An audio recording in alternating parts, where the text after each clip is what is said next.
I don't think the cleverest people in the world can tell you about the weather in England. It's very, very varied. But obviously, the summers can be hot here, and the last 4 or 5 weeks has been incredibly hot. Also, think England's style, the way they have played, it suits them to play on good wickets. So I'm not surprised that the wickets have been good so far. That surface there looks quite dry underneath. Looks like it's going to play well. It's got 11 mils on at the moment. But I see what Cal means. You come to England, you expect the ball to swing and seam all over the show, but that hasn't been the case in county cricket as well. The batch of balls is very dependent on how much the wicket does as well. And you look, that Headingley wicket was a very good wicket. They got better and better, and we kind of assuming the same from what we've seen at the first look of this wicket. Yeah, so with Bumrah, he is ready to play.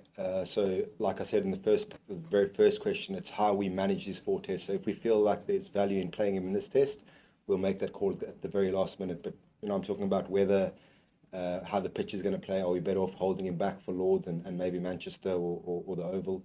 So it's all those factors. But you've seen him train yesterday. He trained a little bit today. It's not like he's not fit to play.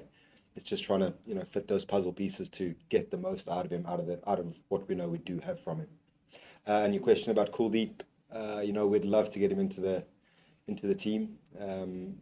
Playing 2 all-rounders in the last game, we were desperate. It would have been nice to have a spin in the last game. Also, we're trying to make the best assessment of what we see in front of us. So we know we're going to need 3 seamers in this game, and it's just how you manage that 6, 7, 8 role. The guys are going to play that role, and whether we can fit Kuldeep in now or again save him for later in the series, where if the weather stays like this, it should turn somewhere along the line.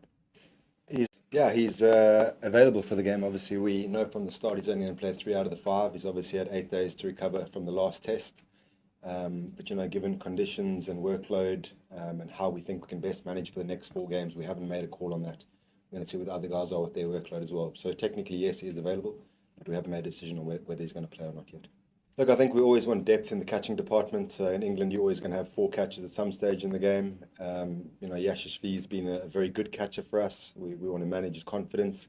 And there's also an argument for the short leg, being a very important position, particularly if we are going to play 2 spinners.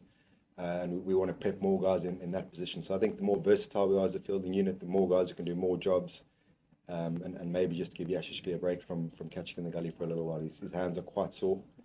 He's very close to getting a game. Obviously, he was fantastic in Australia, coming into the team and playing the way he did.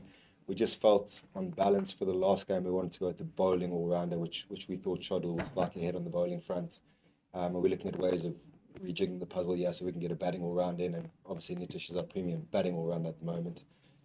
So I would say he's a very good chance to play this test.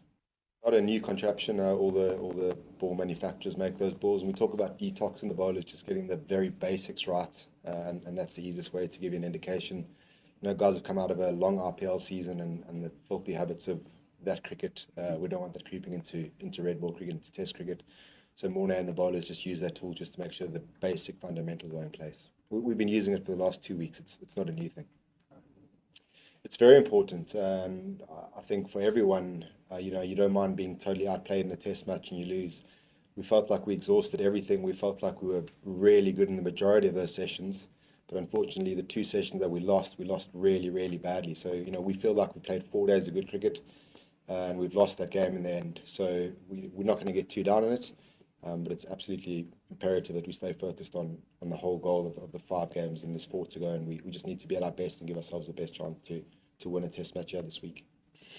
We have, and when you're 430 for 3, it's absolutely fine, but when you're 200 for 5, it's a very different ball game. So in terms of managing the strategy there, we're looking at each bowler individually, feeling what we feel they can get wickets wise, and then it's just trying to balance up and trying to calculate as best you can what the best chance of getting into the test match. But like you say, you need 20 wickets. So the attacking party is obviously finding someone who can get wickets as well, and we're grappling with that. We don't stop talking about that. We're trying to figure it out. Yeah, it's a great question. There's a very strong chance of playing 2 spinners. It's just which 2 we play, and that goes back to the previous question about juggling the batting depth. All 3 spinners are bowling very nicely. Washi's batting very nicely. So it's just which combination do we go with, the all-rounder spinner or the out-and-out spinner? And obviously you have to play the bowling all-rounder again. So there's so many different variables. The wicket's got 11 mils on at the moment, 11 or 12. I can't remember which of the 2, but it's quite grassy and patchy. It's quite dry underneath. But there's also rain forecast for Wednesday. So again, trying to weigh up the 2 options of how we want to go attacking wise. But I'm pretty sure two spinners will play in this test. It is, but we also feel we can go 1-1 or keep the score at 1-0 without Jasper, and then again that's putting the eggs in the back end of the series where we're going to need him at some stage as well. You got to decide when you're going to play your strongest suit, and that's what I was talking about the weather and all that. But we feel that whatever we put out there, we can compete in this test match, and we came pretty close without Jasper in the second innings, as in he didn't get any wickets. But you can't win the test series with just one bowler in any case, and the bowlers are very well aware of that. They need to chip in with wickets. So, sorry, I can't give you a more firm answer. But yeah, we'll work out in the next 40 or 24 hours how we're going to manage Jasper. There is. I think I've said yes to every single player.